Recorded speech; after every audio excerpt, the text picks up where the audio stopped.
அதான் பாருங்க போய்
வேட்பாளராக நியமிக்கப்பட்டுள்ளதால் சட்ட விதிகளுக்கிணங்க நிறுவப்பட்டுள்ள இந்திய அரசியலமைப்பின் பால் உண்மையான நம்பிக்கையும் கட்டுப்பாடும் கொண்டிருப்பேன் என்றும் இந்திய நாட்டின் முழு முதல் ஆட்சியையும் ஒருமைப்பாட்டையும் நிலைநாட்டுவேன் என்றும் உளமாற உறுதியேற்கிறேன்.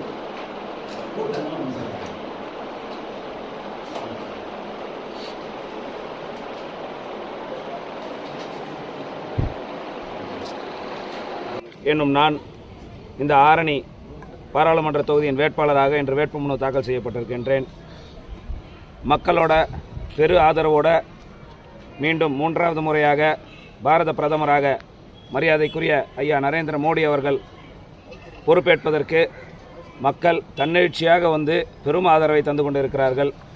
வெற்றி பெற்று பாராளுமன்றத்திற்கு செல்லும்போது இந்த பகுதி மக்களினுடைய கோரிக்கையை உரத்த குரலில் பாராளுமன்றத்தில் எழுப்பி அதற்கு தேவையான நடவடிக்கைகளை மேற்கொள்வேன். உதாரணத்துக்கு சொல்லணும்னா, நீண்ட நாள் கோரிக்கை பட்டு நெசவாளர்களுக்கான ஒரு மாற்று ஏற்பாடு, ஒரு பட்டு பூங்கா இந்த பகுதியில் அமைப்பதற்கு மத்திய அரசு நடவடிக்கை எடுக்கணும். சில்க் போர்டு மூலியமாக அதற்கான நடவடிக்கைகள் மேற்கொள்ளப்படும். விவசாயிகள் அதிகமாக வாழ்கின்ற தொகுதி இந்த ஆரணி பாராளுமன்ற தொகுதி.